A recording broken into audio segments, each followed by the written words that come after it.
Ce podcast est soutenu par notre partenaire Aromazone, marque pionnière en aromathérapie et cosmétique maison depuis plus de 20 ans. Soucieux de l'impact de la cosmétique sur l'environnement, Aromazone a développé une gamme de produits solides, bio, comprenant dentifrice, déodorant, shampoing, après-shampoing et pain lavant, à la composition 100% naturelle. Moi, ça fait déjà quelques années que j'utilise des cosmétiques solides. Je suis une méga fan de savon et je trouve ça hyper pratique, autant pour moi que mes filles et surtout en voyage. En plus, ça réduit efficacement les déchets plastiques dans notre salle de bain, tout en obtenant les résultats attendus pour notre routine beauté et bien-être. Merci infiniment à Aromazone pour leurs engagements.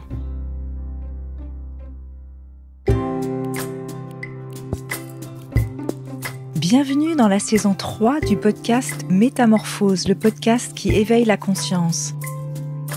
Je suis Anne Guéquière, fondatrice du magazine Féminin Bio, auteure de l'Oracle de la Métamorphose et éditrice de projets engagés pour un nouveau monde. Chaque lundi et jeudi, dès 7h, nous partons ensemble à la découverte d'un sujet lumineux avec une personnalité qui porte une voix d'éveil des consciences. Métamorphose, le podcast qui éveille la conscience. Le passé est cette mémoire invisible qui obstrue toute perspective. Animée par la légèreté de l'être et lestée par les lourdeurs de son passé, mon invitée du jour semble avoir vécu plusieurs vies en une. Elle est aujourd'hui auteure, conférencière, formatrice et coach et elle dévoile à l'écrit son chemin et nous y convie. Ses livres sont une invitation à la responsabilisation de chacun et au pardon, une main tendue vers l'avenir à condition d'en ouvrir la porte. Bonjour Noémie de Saint-Cernin. Bonjour Anne. Je suis ravie de vous recevoir dans Métamorphose. Alors, vous racontez publiquement dans ce livre les clés de son passé, les clés de votre passé. Oui, absolument. Publiquement, votre enfance, vous dites pour la première fois, on en parlait hors antenne. Quelle était l'intention primordiale qui a motivé l'écriture de ce livre ? Alors, tout a commencé par une quête de sens pour moi. J'avais réussi selon les critères de l'époque. Donc, j'étais arrivée à être directeur des ressources humaines, à construire la famille dont je rêvais. En fait, j'avais eu tellement de casseroles que tout ça, c'était atteindre le Graal. Et puis, je me suis rendu compte que finalement, ça m'épanouissait pas beaucoup. Et j'ai cherché à me reconvertir. Et cette reconversion et ce questionnement personnel sur le sens de ma vie m'a conduit à vouloir accompagner les autres dans leur transformation, puisque je l'avais vécu moi-même, et de transmettre les outils et le chemin que j'avais parcouru en appui justement de cette transformation et pour inspirer d'autres personnes, parce que je pars d'un postulat que c'est que si j'y suis arrivée moi, c'est que tout le monde peut le faire. Je vous disais aussi hors antenne qu'en vous lisant, j'ai eu le sentiment de me replonger dans ce roman qui a été un best-seller, L'amie prodigieuse d'Elena Ferrante. C'est vrai que ça se passe dans les années 50, ce qui n'est pas du tout le cas de votre récit, mais il y a eu beaucoup de violence chez vous quand vous étiez jeune. Ça a été douloureux, difficile. C'est aussi un grand récit de résilience, finalement. Absolument. C'est vraiment le parcours d'une résiliente, même si moi, je crois qu'on ne naît pas résiliente, on le devient. Oui. Et qu'on a toujours le choix. Et effectivement, l'histoire n'avait pas très bien commencé, j'ai envie de dire. On a tous des cartes au début de notre vie. Oui. Et moi, mon jeu n'était pas terrible.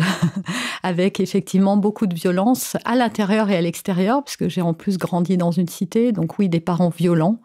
Une cité dans laquelle il y a beaucoup de violence, qui va aller croissante. Et donc une petite fille au milieu de cette violence qui ne comprend pas, en fait, qui est complètement perdue, qui ne se sent pas à sa place et qui va essayer de grandir et de survivre par rapport à tout ce qu'elle vit. D'ailleurs, votre livre aussi parle de la maltraitance, plus largement que votre propre histoire. Chiffre à l'appui, vous rappelez que 98 000 enfants sont concernés en France. 2 d'entre eux meurent chaque jour des suites de violences ou de négligences infligées par leurs parents. C'est vrai que ça s'est en plus aggravé avec la pandémie, on le sait, les chiffres sont catastrophiques et encore, je pense qu'on est loin du compte probablement. Oui, et puis ça, ce sont des chiffres. Moi, je ne suis jamais rentrée dans les statistiques. Et donc, on sait aujourd'hui qu'une grande partie des enfants se taisent, ne disent rien. Beaucoup de gens ne veulent pas s'en mêler aussi. Et donc, il s'agit de juger personne, mais d'être conscient de cette réalité et du fait que ça concerne énormément de foyers. Et qu'il est temps pour moi, comme je dis, c'est comme ça qu'on injecte la violence dans le cœur des enfants. parce que les neurosciences aujourd'hui nous apprennent qu'on est tous empathiques et bienveillants. Et donc, qu'est-ce qui se passe ? Et ça a été tout mon parcours, ça a été de me questionner là-dessus, alors que je n'avais pas conscience de ces neurosciences. Mais j'avais cette conscience que c'était pas normal, en fait. Pourquoi l'être humain devenait violent ? Pourquoi il y avait autant de différences ? Et c'est ces questionnements qui m'ont amené à faire ce parcours personnel d'abord et puis professionnel ensuite. À la fois, on sent que vous vous dites, quand vous êtes jeune, ce n'est pas normal, et en même temps, vous avez une soumission à votre arbre, à votre transgénérationnel, à vos parents, que vous excusez finalement en permanence en vous soumettant, en disant finalement, ça doit être dur pour eux. Toujours, vous prenez leur parti quelque part. Absolument, et la responsabilité, mais tous les enfants font ça. Les enfants se sentent toujours responsables de ce qui se passe, même quand il n'y a même pas de signe des parents qui divorcent. Un enfant peut se dire que c'est de sa faute, enfin, les parents ne sont pas contents, peu importe. Et puis surtout, moi, on me le disait.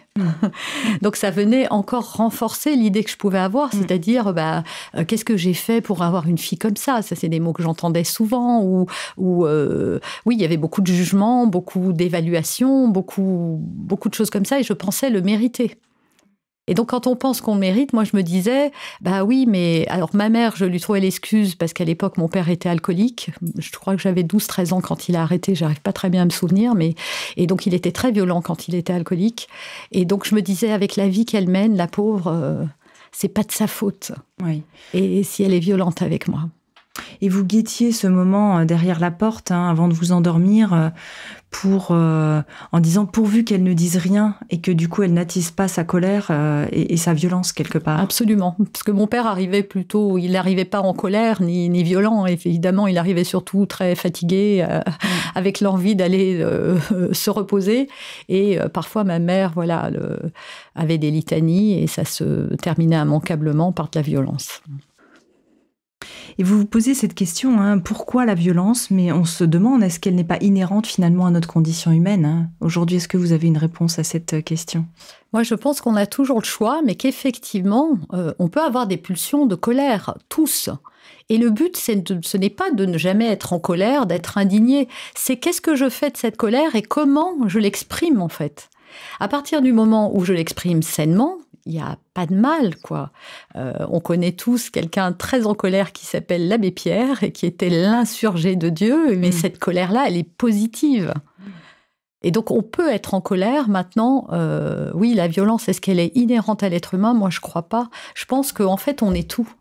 On est la violence et on est la paix. Ce qu'il y a, c'est qu'on choisit. Je peux choisir qui je veux être, moi, dans ce monde. Est-ce que je veux incarner la violence ou est-ce que je veux incarner l'amour et la paix ? Et oui, on peut être submergé parfois par de la colère qui peut dégénérer dans une forme de violence. C'est pas grave, ça peut arriver.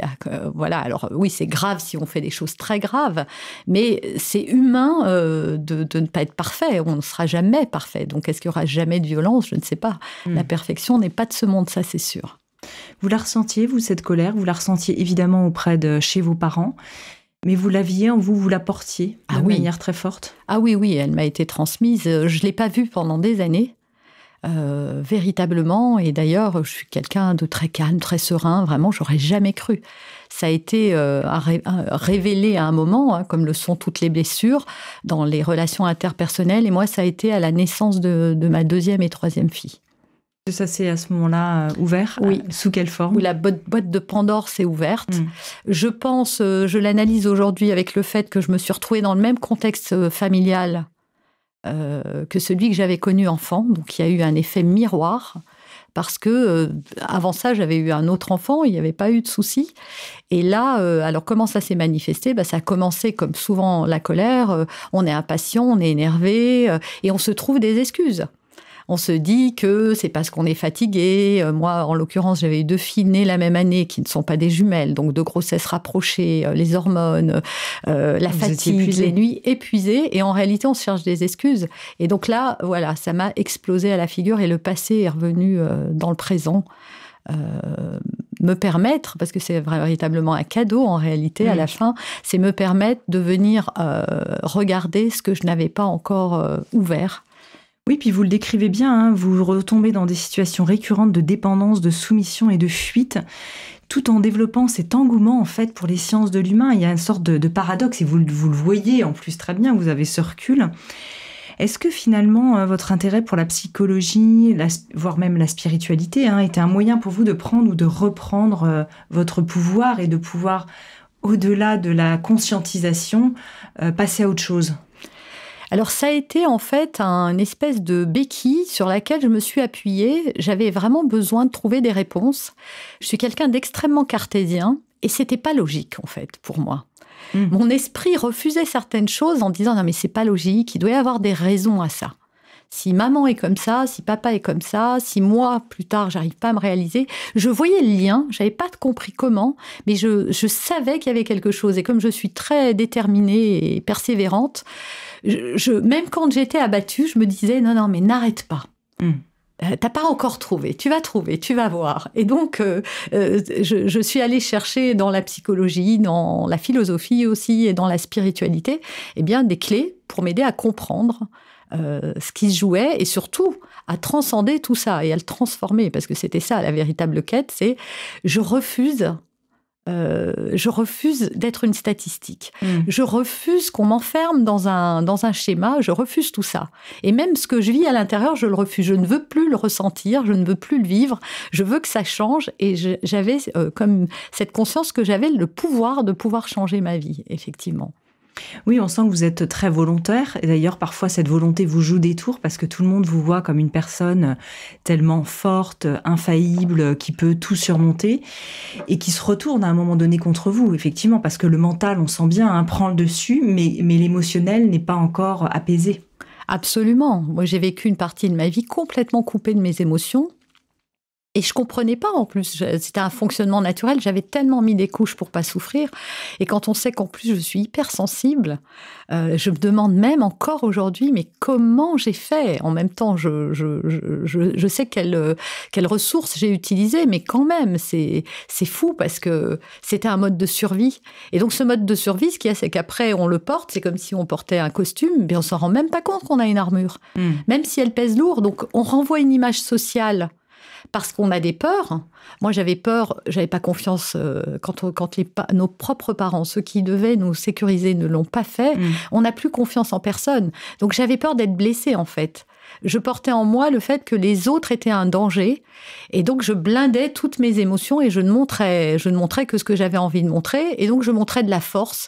C'est ce qu'on avait attendu de moi, sans doute. Et c'est aussi ce qui m'avait aidée à ne pas sombrer ou à ne pas aller trop loin, parce qu'il y a eu beaucoup d'idées noires aussi dans mon adolescence. Et je pense que c'est ce qui m'a aidée à ne pas sombrer et à ne pas mal finir. Oui, parce qu'aux alentours de 18-19 ans, vous dites cette fois-ci, il faut en finir. Et vous prévoyez de mourir. À ce moment-là, vous programmez votre propre mort. Et il y a une espèce de sursaut et en fait, vous échappez. Oui. Vous fuyez. Je fuis pour un coup de trop. Mais c'était pas prémédité, ça, pour le coup. J'avais prémédité mon départ, mais pas celui-là. Et donc la vie a décidé que j'avais pas choisi la bonne voie, et elle m'en a offert une autre. Et ce jour-là, je me souviens très bien, ça peut paraître bizarre, et pour la cartésienne que je suis, je vous assure que c'est très bizarre, mais aujourd'hui, c'est très intégré. J'ai entendu une voix qui m'a dit « va-t'en ». Et j'avais confiance. Pour la première fois de ma vie, j'avais confiance. Moi qui ai vécu dans la peur pendant 19 ans et encore après. Mais là, à cet instant-là, non. C'était le coup de trop. Et cette voix disait, si tu pars pas, tu vas mourir. Et oui, effectivement, après, je me dis, oui, j'allais mourir puisque je l'avais décidé de toute façon. En tout cas, je l'avais programmé. Et je peux vous dire qu'avec l'armoire à pharmacie qu'avait ma mère à l'époque, qui était dépressive, paranoïaque, j'avais de quoi vraiment en finir très rapidement. Oui. Et comme il y avait eu des tentatives, je savais exactement ce que je devais faire. Et à ce moment-là, vous parliez justement de cette voix, et il y a Dieu qui vous guide dans votre récit. Vous parliez de l'abbé Pierre à l'instant, de la colère de l'abbé Pierre. Mais on sent que vous avez, malgré tout, malgré la souffrance, vous avez cette confiance en Dieu qui vous guide. Vous pensez que c'est lui, à ce moment-là, qui vous parle ? Alors, je ne sais. Alors, à ce moment-là, je pense que c'est les anges. Très petite, c'est ça. Et j'ai encore aujourd'hui ce souvenir avec lequel je me suis coupée à un moment dans ma vie et avec lequel j'ai reconnecté plus tard. et sur lequel je suis toujours connectée aujourd'hui. Oui. Et c'est fabuleux parce que vraiment, et c'est la ressource dont je parlais tout à l'heure, la ressource sur laquelle je me suis appuyée parce que je ne pouvais en parler à personne. J'avais trop honte et j'avais trop peur. On m'avait dit de me taire. Donc, j'avais honte et peur. Et donc, j'en parlais à personne. Donc, c'est terrible. C'est encore pire parce qu'on est vraiment enfermé. Et là, mon refuge, c'était ça. C'était quelque chose dans lequel j'allais me réfugier. Et donc, je sentais que j'étais dans les bras des anges quand ça n'allait pas, que je communiquais avec quelque chose que je ne comprenais pas, mais qui était réconfortante et apaisante. Et je me souviens que toute ma vie, j'avais une voix qui disait aussi « Tu verras, ça ne durera pas. Sois patiente, ça ne durera pas. » Et cette phrase-là, elle m'a aidée à tenir d'une certaine manière.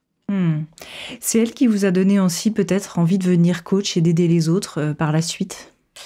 Oui, ça a eu un appel. Il y a eu un appel pendant un moment quand j'ai arrêté, quand j'ai démissionné de mon poste de DRH. Je me suis posée pour réfléchir. C'est pas venu tout de suite. Je cherchais parce que moi, je voulais pas aller dans cette direction en fait, pas du tout. Avant ça, vous aviez fait plein de métiers. Hein. Vous avez tenu 3 restaurants. Vous étiez une entrepreneuse, une battante. Oui. J'avais une croyance à l'époque, c'est que comme j'avais pas fait d'études, eh bien j'allais être entrepreneuse, comme s'il fallait être. Je pensais que j'étais bête, hein, tout simplement, et je me disais que être entrepreneuse, c'était dans mes cordes. Et comme j'avais monté quelques petites entreprises quand j'étais jeune, voilà, je savais gagner de l'argent. J'en avais toujours gagné, donc je savais que par mon travail je pouvais. Mais je me disais qu'aucun employeur n'allait m'embaucher, donc j'allais travailler pour moi. Ouais. C'est drôle. Et donc, oui, cette réflexion, ça a été de... Oui, c'est venu d'un coup, mais je voulais pas raconter mon histoire, en fait. C'est pour ça que ça a été difficile. Sauf que quand je me suis lancée, je pensais pas raconter cette histoire. Et que là, à un moment, on m'a dit, mais vas-y, quoi. Elle va aider les gens. Bien sûr, par effet miroir. Vous parliez des neurosciences et des neurones miroirs. Forcément, il y a une empathie qui se met en place et l'autre peut se confier, c'est ça ? Oui. Comment ça fonctionne ? C'est-à-dire ? Les neurones miroirs, le fait que vous racontiez votre histoire, c'est plus facile pour l'autre de se confier à vous ? Alors, je ne sais pas si c'est plus facile à l'autre, mais en tout cas, ça crée de la résonance. Et j'ai vu que cette histoire, elle aidait beaucoup de gens, en fait. Encore aujourd'hui, je reçois des témoignages par rapport à ça, de gens à qui ça donne de l'espoir, pour qui ça résonne dans leur propre vie, et ça donne de la légitimité et de la crédibilité, parce qu'on sait d'où je parle. Votre préfacière, qui est Anne Cazobon, dit ne plus brandir comme étendard ou une balafre que l'on exhibe. Elle parle de se sentir victime. Elle dit ils sont inspirants, ceux qui osent enfin quitter le costume trop usé de victime. Comment quitter cette posture ? C'est vrai que c'est à la fois un confort, mais aussi un confort. Oui, c'est un confort, effectivement, sauf qu'il est inconfortable. Comme souvent, les conforts, on parle de la zone de confort. Moi, j'appelle plutôt ça la zone du connu, la zone de ce qu'on connaît. Et donc, ce qu'on connaît, on y reste. Et puis, le cerveau, il fait pas trop d'efforts. Il aime bien être dans cette zone-là qui lui demande pas d'efforts. Et en réalité, être une victime, c'est subir sa vie, tout simplement. Et moi, je voulais pas subir. Je voulais choisir. Et donc, à partir du moment où je veux choisir, et surtout à partir du moment où je comprends que j'ai le pouvoir et que je peux prendre la responsabilité, je peux pas changer mon passé, je peux pas revenir là-dessus, c'est sûr et certain. Et donc, je dois l'accepter et renoncer à tous les manques que j'ai accumulés durant des années, ne plus les faire porter aux autres, parce que c'est ce qu'on fait, en voulant trouver chez l'autre qui nous donne tout ce qu'on n'a pas reçu, donc chez ses enfants, son partenaire, ses amis, son employeur même. Ça peut aller loin, et même soi-même. Et donc, on est insatisfait toute sa vie. Et surtout, je me suis aperçue qu'on s'appuie, en tout cas moi, je m'appuyais sur cette histoire pour justifier tout ce qui n'allait pas bien dans ma vie. Et c'est un peu trop facile. Donc, quitter le costume de la victime, c'est reprendre son pouvoir. Le pouvoir de faire quelque chose avec ce qu'on a reçu. Oui, je ne peux pas changer le passé. Mais qu'est-ce que je peux faire moi à partir de là ? Aujourd'hui, plus personne me maltraite. Aujourd'hui, personne m'empêche de faire ce que je veux. Et donc, qui peut m'empêcher de croire autre chose ? Oui, j'ai cru toute ma vie que je n'arriverais pas à être cadre supérieur parce que j'avais pas fait d'études. Eh bien, résultat des courses, j'y suis arrivée. À partir du moment où j'ai arrêté de croire que c'était pas possible et que j'ai arrêté le pourquoi moi et je l'ai transformé en pourquoi pas. Pourquoi pas moi ? Pourquoi pas moi, finalement ? Est-ce qu'il y a, vous croyez, des différences entre les personnes? Parce qu'à vous écouter, on pourrait avoir le sentiment que c'est facile, que vous êtes doté d'une super volonté et que c'est votre personnalité qui fait la différence. Et c'est vrai que parfois, on voit des victimes, tous dans notre entourage, qui ont la conscience de sortir de cette posture, qui ont fait des années de développement perso et qui pour autant tournent en rond. Oui, alors est-ce que c'est moi? Non. Parce que quand on lit mon histoire, on ne peut pas me soupçonner d'avoir été confiante, battante et tout ça. En tout cas, pendant des années. Parce qu'avec mon histoire personnelle, mon histoire d'enfant, j'avais ni confiance en moi, ni estime de moi, ni courage, enfin rien. Et d'ailleurs, quand je suis partie, si je suis partie et si c'était... Ma vie avait aucune importance. Comme je vous l'ai dit, je pensais en finir. Donc, mon sort ne m'importait pas. Donc, c'est même pas du courage qui m'a fait partir. Voilà, j'ai suivi une impulsion et donc non, en réalité, on peut continuer à se raconter son histoire triste toute sa vie et certaines personnes continueront comme ça parce qu'elles ont besoin de s'appuyer là-dessus. Mais c'est pas une histoire de volonté plus forte. La volonté, elle vient après. En fait, plus on fait des choses, plus on prend confiance et plus on devient courageux. Et moins on a peur et plus on ose. Donc en fait, c'est plutôt exponentiel. C'est comme quelqu'un qui apprend à faire du piano. Au début, il joue faux. Et puis, à force il finit par faire quelque chose de beau. Et plus il va pratiquer, et plus son jeu sera meilleur. Et donc, c'est ça, en fait. C'est juste que certaines personnes ne sont pas prêtes à payer le prix. Parce qu'il y a un prix à payer, effectivement. Et c'était quoi ce prix pour vous, de cette répétition? Pour moi, c'était la liberté, donc ça m'allait. Mais le prix à payer, c'est qu'il faut renoncer à des tas d'autres choses. L'acceptation, c'est difficile. À partir du moment où on choisit, c'est qu'on accepte aussi. On accepte que, non, c'est pas mon passé. Et c'est dur de se dire ça, que je ne suis pas une victime et je peux changer ma vie. Et mon passé n'a aucune importance dans qui je veux devenir. Et ça, c'est difficile. On a envie de s'accrocher. Pendant des années, j'ai voulu qu'on me reconnaisse comme une victime, en tout cas aux yeux de mes parents. Et avec eux, je me comportais en victime. Complètement. J'attendais d'eux qu'ils me reconnaissent. Et à un moment, il faut renoncer à ça. Vous dites c'est le passé qui fait une demande au présent, c'est-à-dire qui se représente jusqu'à ce qu'on l'ait réglé quelque part. Absolument. En boucle. Et on le voit là, dans notre vie de tous les jours, quand les choses se répètent, quand on attire les mêmes partenaires, les mêmes circonstances qui nous font vivre les mêmes émotions douloureuses, etc. C'est juste une opportunité, en fait, de changement et de tremplin. Et d'ailleurs, dans nos relations interpersonnelles, c'est là où les blessures se révèlent avec nos enfants, nos partenaires, nos patrons également, les gens avec qui on travaille, les amis, les frères, les sœurs, enfin, tous les gens avec qui on a une relation proche. Et donc... ce sont des opportunités. Souvent, on change de partenaire en se disant que ça ne va pas aller, alors à moins d'être dans une relation toxique. Mais même la relation toxique est là pour nous dire quelque chose. Comment vous avez fait concrètement pour sortir de là? Est-ce qu'il y a eu des thérapies particulières, des exercices de développement personnel qui vous ont aidé? Comment vous avez fait? J'ai fait toute seule. Il était encore une fois impossible pour moi de raconter mon histoire. J'ai bien essayé d'aller voir un psychologue et je n'y suis pas arrivée. Donc très vite, j'ai su, au bout de 2-3 séances, que ça servait à rien, que je portais toujours mon masque et que donc, tant que je porterais un masque, il ne pourrait pas m'aider. J'étais incapable de parler, mais c'est absolument fou. Surtout quand on sait qu'aujourd'hui, je l'ai mise au grand jour, cette histoire.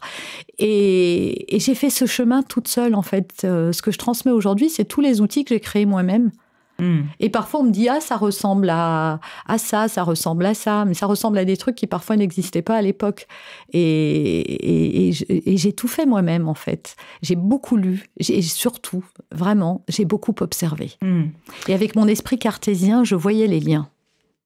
Alors vous parlez de lire, et c'est vrai que c'est quelque chose qui vous guide pendant toute votre enfance. Vous dévorez les livres, vous trouvez là, on parlait de Dieu, mais vous trouvez dans les livres un très très grand refuge. Parfois certains, vous n'avez que ça à lire, vous les relisez plusieurs fois. Ah oui. Et du coup, forcément, ça a été aussi votre thérapie, ça a été d'écrire votre histoire à votre tour, peut-être d'une certaine manière. Mais oui, je pense, mais c'est fou, parce que c'est vraiment, pour moi, j'avais une reconnaissance infinie pour les auteurs, qui m'avait permis de faire des découvertes fantastiques, de voyager, de m'extirper d'un quotidien qui était lourd. Et surtout aussi, la béquille que j'ai eue, c'est de lire des livres dans lesquels les personnages avaient une vie pire que la mienne. Et ça me disait, ah t'as vu, il y a pire, donc toi c'est bien quand même. Il y a toujours pire. Ça aide bien parce qu'on minimise en fait, on relativise un petit peu sa situation. Alors c'est pas bien de rester là-dedans après, c'est important de se reconnaître dans sa souffrance, mais à ce moment-là, en tout cas, quand on est un enfant et qu'on n'a pas, voilà, on est dépendant, hein, quand on est un enfant, là pour le coup, la notion de responsabilité, elle est plutôt chez les parents que chez les enfants, donc c'est difficile. Et voilà, donc oui, écrire mon histoire, je pense que ça a été magique ce premier livre, Les clés du passé, parce que pour moi, être au rang des auteurs, c'était le Graal. Oui, j'allais dire, c'est exactement le mot qui me venait, le Graal. On sent ça a nourri quelque chose en moi de fort. De redonner confiance. Absolument. Ce qui est curieux dans ce passé qui à la fois nous détruit, mais aussi nous construit, hein, c'est une forme de paradoxe quelque part.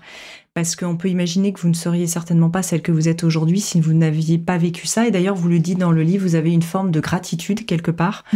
Non pas pour les souffrances qu'on vous a affligées, mais pour ce qui vous a construit dans ce qu'il y a eu de bon malgré tout.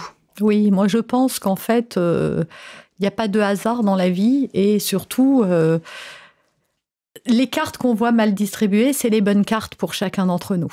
Voilà, on a un parcours à faire. Arrêtez de me faire frissonner comme ça toutes les 5 minutes. C'est ça. Voilà, tant mieux. Voilà, c'est les bonnes cartes. C'est juste que nous, on a décidé que le jeu était mauvais. Ce qu'il y a, c'est qu'on juge le jeu au départ. Mais à l'arrivée, ce jeu-là peut se transformer. C'est juste un jeu. Et donc, on prend les cartes, c'est comme si on jouait un rôle.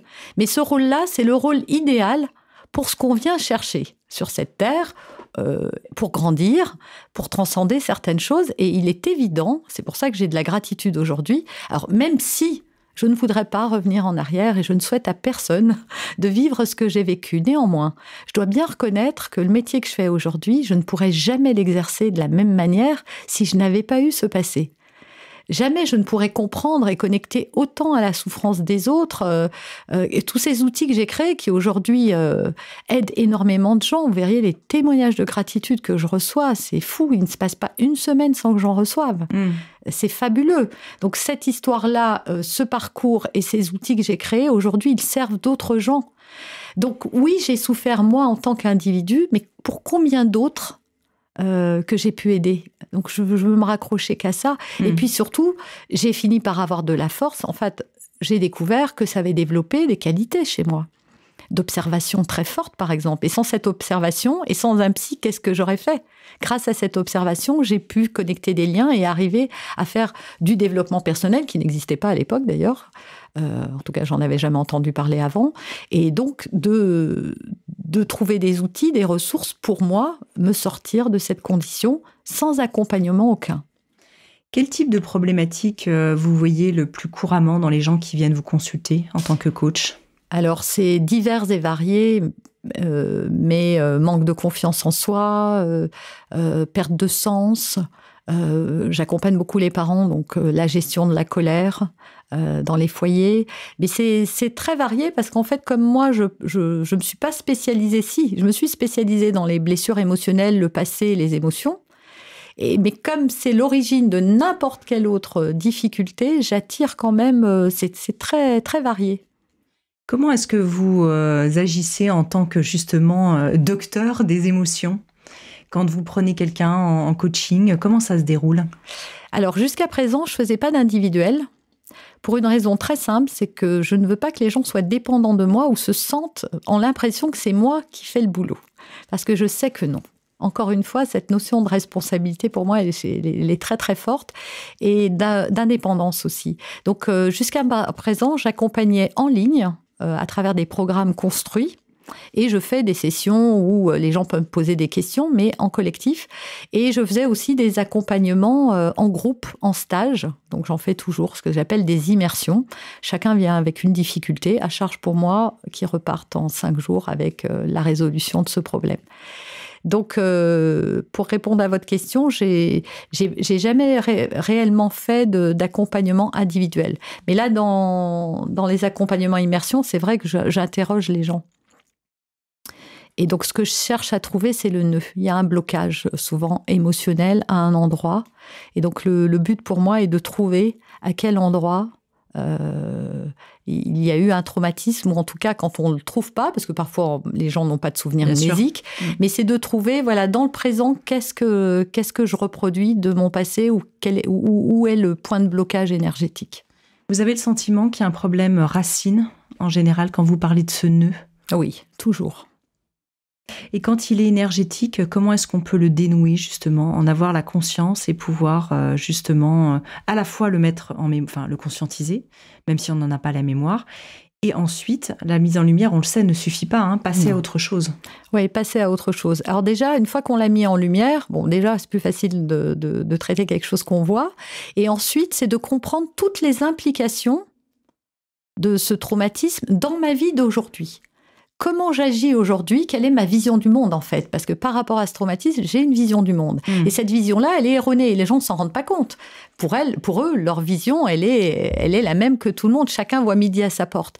Et donc, c'est de prendre ensuite conscience que ça a créé ce genre de choses, et ensuite de prendre la responsabilité de ce que je vis et de c'est travailler au présent, en fait. Pour moi, il n'est pas nécessaire de revenir dans le passé. J'y vais très peu. D'ailleurs, ce que je dis aux gens en préambule, souvent, c'est qu'en réalité, le passé, ça n'a aucune importance. Ça explique certaines choses, mais on s'en fiche un peu. Ce qui compte, c'est aujourd'hui, moi, qu'est-ce que je veux? Sauf la charge énergétique qu'il porte. Oui, exactement. Mais elle va disparaître au fur et à mesure. D'abord, quand j'accepte, parce que c'est ça le truc, c'est d'accepter ce que je rejette en moi. Voilà, c'est ça. Ça, c'est vraiment la clé. Et c'est pas facile, l'acceptation. Et c'est d'aimer toutes les parts de soi, d'aimer qui l'on est dans sa globalité. Même si ça nous plaît pas et même si on voudrait transcender ça. Moi, le jour où je me suis libérée de ma colère, c'est le jour où je l'ai accepté d'être en colère. Et que j'ai accepté la colère existe en moi. Et que je me suis reconnue comme avoir vécu tellement de colère non exprimée qu'aujourd'hui, malheureusement, ça tombait pas sur les bonnes personnes. Les personnes que j'aimais le plus au monde, en plus, c'était douloureux, mais que je devais accepter ça à l'intérieur de moi, que ça existe. Alors, quand vous dites accepter ça à l'intérieur de moi, ça me parle beaucoup parce que souvent, quand on parle de pardon, d'acceptation, de s'aimer soi-même, tout le monde a envie de se dire « oui, j'ai envie d'accepter, mais je ne peux pas le faire ». Entre le vouloir et le pouvoir, ça se passe à quel endroit? C'est quelque chose qui se passe à l'intérieur du corps? Oui, ça se passe à l'intérieur du corps et dans sa manifestation, dans sa vie de tous les jours. Bien sûr, c'est lié en fait, les deux sont très liés. Et donc quand les gens disent « je sais mais je n'accepte pas », c'est qu'ils n'ont pas accepté en fait.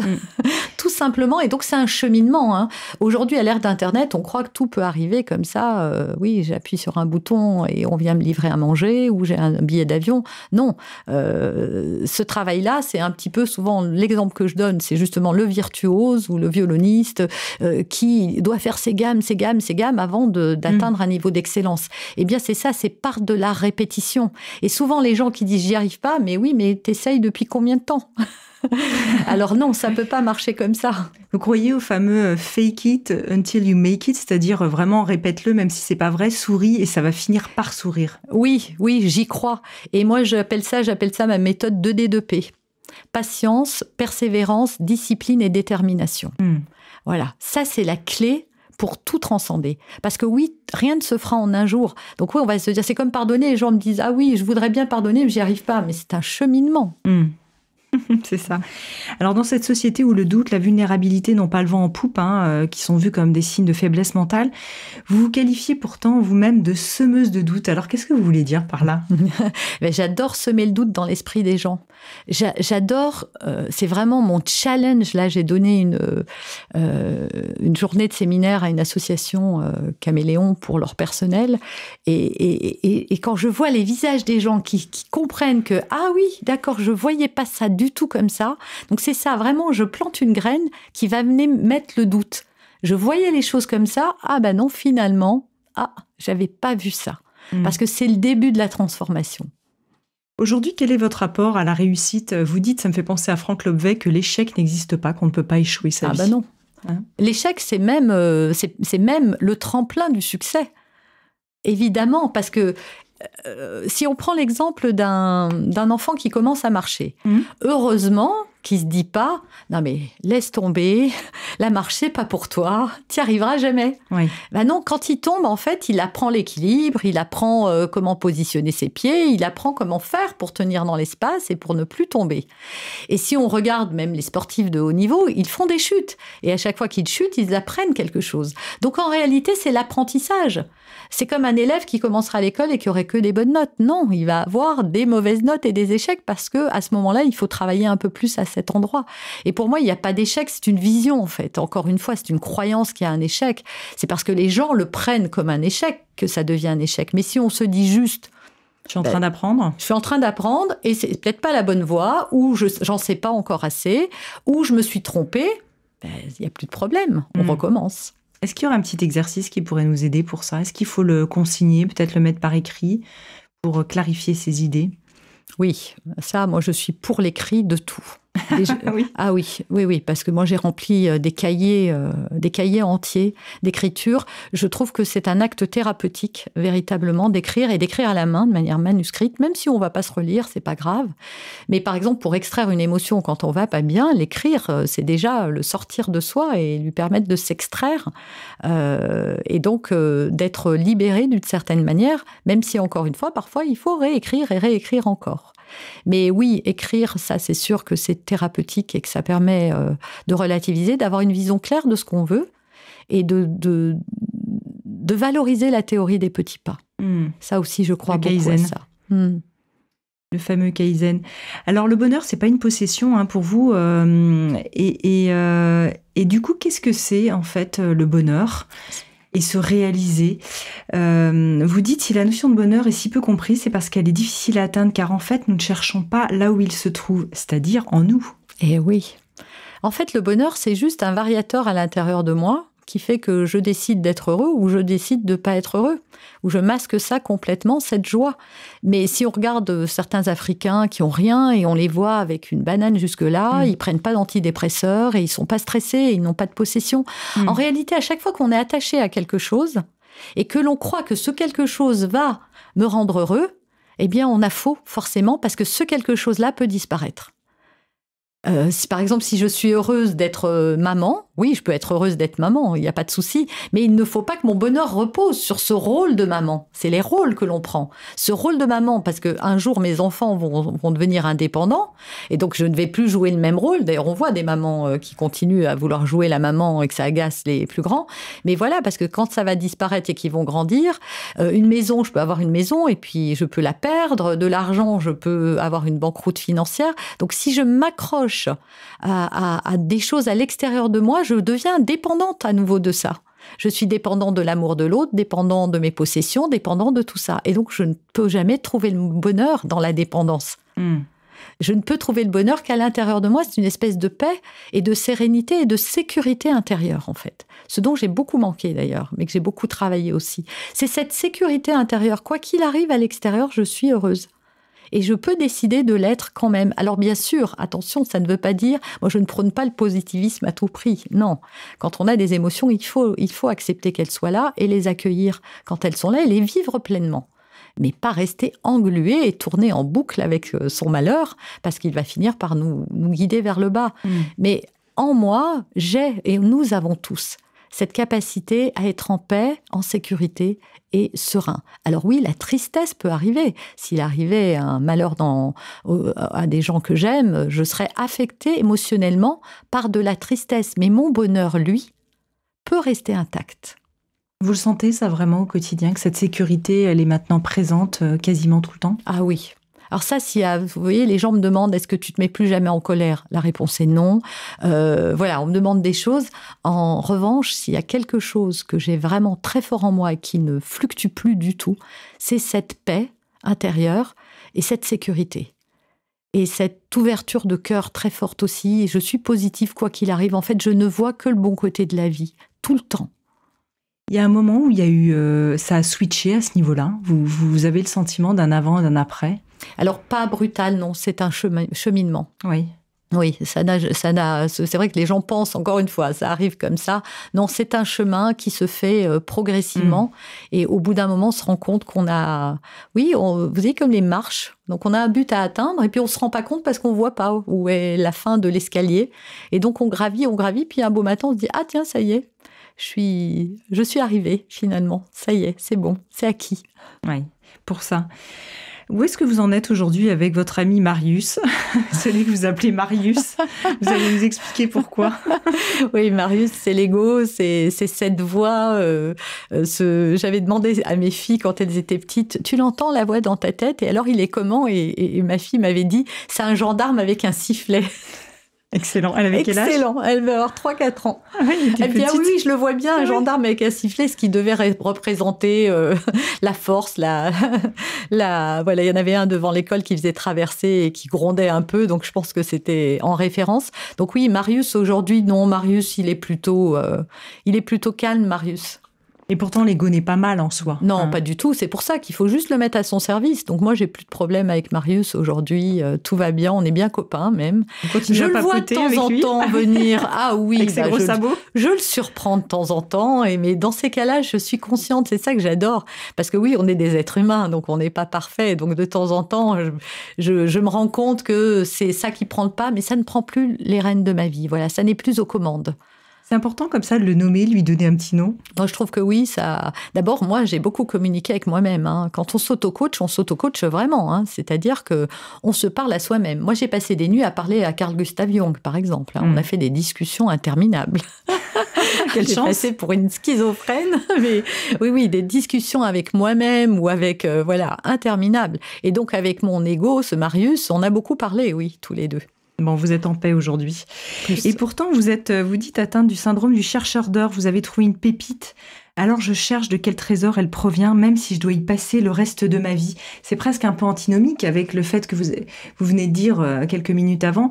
Je me sens en paix, je me sens en sécurité. Mais vous cherchez encore quelque chose. Alors, cette phrase, en fait, dans le livre, elle illustre, en fait, le chemin qui m'a permis de ne jamais lâcher pour arriver au bout. Donc, aujourd'hui, je suis plus dans la quête de quelque chose véritablement. Bien sûr que je continue à être intéressée par des tas de sujets, mais pas pour trouver quelque chose. Parce que la paix, je pense l'avoir trouvée quand même. Je la cherche plus, elle. Mais à l'époque, pour ne pas lâcher, pour ne pas me décourager, parce que c'est décourageant. Les petits pas, comme je disais, parfois, c'est 1 millimètre. Oui. Et il peut se passer des mois avec ce millimètre, et puis d'un coup, on fait un pas de géant. C'est les fameux roseaux chinois, là, vous connaissez. Voilà, eh bien, c'est ça. Donc, il ne faut pas se décourager, parce que parfois, et je me souviens que très souvent, je me disais, non, mais c'est des bêtises, tout ça. J'envoyais valdinguer mes cahiers, et je me disais, et mes livres, et ça ne sert à rien, Noémie, regarde, ça n'avance pas, t'es bloquée. Et donc, oui, il y avait cet accablement, et derrière, il y avait la petite voix qui disait, non, mais t'as pas cherché assez. Aujourd'hui, vous consacrez beaucoup de temps à transmettre, parce que vous avez subi des mauvais traitements, qu'ils soient psychiques ou d'ordre physique. Et vous parlez aussi beaucoup, vous avez écrit récemment aussi ce cahier Good Vibes, et puis à destination aussi des parents, enfin des éducateurs d'ailleurs au sens large. Et pour vous, c'est un combat de s'adresser à l'enfance maltraitée, d'expliquer aux parents aussi que... vous parlez aussi beaucoup du rôle, pardon, ma question est un peu longue, du rôle modèle. Qu'on fait jouer aux enfants, de cet enfant qui doit être parfait. Vous aviez vraiment subi cette injonction, vous sentiez que vous étiez toujours nul, pas à la hauteur, etc. En même temps, en tant que parent, on ne peut pas s'empêcher de projeter des choses sur nos enfants, même d'ailleurs qu'on le verbalise ou pas. Bien sûr, c'est pour ça que je dis toujours aux gens, le but n'est pas d'être parfait, mais d'être conscient et de prendre la responsabilité que l'on a en tant que parent d'éduquer les bâtisseurs humanistes du monde de demain. En tout cas, si c'est ce monde-là dont on rêve, et en tout cas, c'est moi, ma quête aujourd'hui. Effectivement, c'est quelque chose dans lequel je m'inscris et qui me touche profondément parce que je sais que tout vient de là. C'est-à-dire que si aujourd'hui il y a encore des viols, des crimes, des guerres, des injustices, ce sont des enfances blessées. Personne ne devient psychopathe, pédophile, violent, intégriste comme ça par hasard. Il y a un chemin. Nous avons tous été des enfants naturellement empathiques et bienveillants, nous disent les neurosciences. Donc, qu'est-ce qu'il s'est passé ? Il s'est passé que ces enfants-là ont été brisés. Et moi, je l'ai vu dans cette cité dans laquelle j'ai grandi. J'ai vu ces caïds, ces fauteurs de troubles et autres. Je les ai vus être des enfants bienveillants et empathiques. J'ai vu cette colère grandir dans la cité. Je comprends leur colère. Je ne l'excuse pas et je n'excuse pas les actes. Mais je comprends ce qu'il a pu se passer. Et moi, à un moment, j'avais le choix aussi. J'ai été en colère. Et cette colère, je l'ai fait taire et je l'ai retournée plutôt contre moi. Mais d'autres la retournent contre les autres. Quel engagement vous avez par rapport à ça ? C'est vrai que parfois on peut se dire « oh, c'est des bobos qui parlent ensemble, c'est bien facile de parler de développement personnel quand tout va plus ou moins bien dans la vie ». Est-ce qu'il faut aller dans les cités, justement, aller dans ces endroits-là pour changer les choses ? Oui, il faut aller partout. Alors moi, j'ai pas trouvé le vecteur encore. Je pense que ça se présentera. Je suis très dans l'accueil de ce qui se passe. Comme je vous disais tout à l'heure, j'ai été contactée par une association qui œuvre pour la maltraitance des enfants, la cybercriminalité et la pédophilie enfin voilà, tout ce qui est viol. Et bon voilà, ça me permet d'apporter ma contribution, mais j'œuvre surtout au niveau des parents en fait. Et c'est pour ça que j'accompagne énormément de parents dans leur parcours, parce que pour moi, même si j'ai été ultra heureuse de la loi qui est sortie sur la maltraitance, aujourd'hui, il y a une loi qui dit, et donc je trouve que quand un gouvernement se positionne, ça met les choses clairement, voilà, c'est un délit, on ne doit pas le faire, donc ça l'inscrit, mais je ne pense pas qu'il faille envoyer les parents en prison. Je pense qu'ils ont besoin d'être éduqués, qu'ils ont aussi leur casserole, et que donc, voilà, on a cette responsabilité. Et donc moi, aujourd'hui, accompagner les parents, j'ai le sentiment de faire ma part. Avec vos filles, comment ça s'est passé justement dans leur éducation ? Vous avez senti par moments qu'il y avait une forme de tentation de violence qui revenait, ou au contraire, vous êtes tellement allé en contre que c'est pas du tout arrivé ? Oui, en fait, ceux qui reproduisent, je l'ai su à un moment, c'est que ceux qui reproduisent la violence sont ceux qui ne l'ont pas remis en cause quand ils étaient petits. Or moi, de très petite, je me disais, jamais je ferai ça à mes enfants. C'est pas normal. Oui, c'est pas normal. Et ceux qui reproduisent ne remettent pas en cause. Même j'entends des gens qui disent, bah oui, mais j'étais très, ce que je me disais avant, hein, j'étais un enfant turbulent, bah heureusement, et si mes parents n'avaient pas fait ça, qui arrivent à justifier, hein, si mes parents n'avaient pas fait ça, bah j'aurais peut-être mal tourné. Non, c'est pas vrai. En réalité, c'est pas vrai. La bienveillance, ça va pas faire mal tourner les gens. Mais c'est vrai qu'aujourd'hui, avec l'absence, enfin, les gens confondent absence de limite et laxisme. Voilà, laxisme et bienveillance, ça n'a rien à voir. Donc avec mes filles, non, même si la colère est arrivée, elle s'est retournée contre mon mari justement parce que j'avais du mal à être une maman violente avec mes enfants. Ça, je l'ai jamais été. Je suis plutôt au contraire. Même avant même de faire ce cheminement, puisque j'ai été maman assez jeune de l'aîné, j'ai toujours donné énormément d'amour, même presque trop à un moment. Enfin, en tout cas, mal. Ouais. Mal. Noémie de Saint-Cernin, on est arrivé à la fin de notre entretien. Merci infiniment pour votre présence aujourd'hui. Alors, vous pouvez la retrouver dans son livre, évidemment, on en a beaucoup parlé, Les clés du passé, aux éditions Erol, qui vient de ressortir en poche. Ces autres livres, vous voulez en donner les titres ? Oui, alors il y a Les clés de la colère, qui est paru également chez Erol, le cahier Good Vibes aux éditions Solar, et puis tout récemment, le coffret Animotion, une boîte avec des cartes et un livret pour aider les enfants à développer leur intelligence émotionnelle et à bien vivre avec leurs émotions. C'est parfait. On peut vous retrouver aussi évidemment sur vos réseaux sociaux, votre compte Instagram et votre site internet noemidesintcernin.com. Votre livre, je le précise aussi, comporte des QR codes qui donnent accès à vos conférences en ligne. Merci infiniment. Merci Anne. Découvrez mes invités en avant-première sur Instagram à l'adresse Métamorphose Podcast. Si vous aimez ce podcast, favorisez sa diffusion en lui donnant 5 étoiles sur Apple Podcast ou sur votre plateforme préférée. Et surtout, abonnez-vous pour suivre tous les épisodes gratuitement. Découvrez aussi en librairie mon livre, issu du podcast Métamorphose, éveille ta conscience, 33 rencontres essentielles pour être soi, aux éditions Erol. Et enfin, pour nous soutenir, rejoignez la tribu Métamorphose à l'adresse patreon.com/métamorphose. Merci infiniment. Métamorphose, le podcast qui éveille la conscience. Ce Ce podcast est soutenu par notre partenaire Aromazone, marque pionnière en aromathérapie et cosmétiques maison depuis plus de 20 ans. Soucieux de l'impact de la cosmétique sur l'environnement, Aromazone a développé une gamme de produits solides, bio, comprenant dentifrice, déodorant, shampoing, après-shampoing et pain lavant, à la composition 100% naturelle. Moi, ça fait déjà quelques années que j'utilise des cosmétiques solides. Je suis une méga fan de savon et je trouve ça hyper pratique, autant pour moi que mes filles et surtout en voyage. En plus, ça réduit efficacement les déchets plastiques dans notre salle de bain, tout en obtenant les résultats attendus pour notre routine beauté et bien-être. Merci infiniment à Aromazone pour leurs engagements.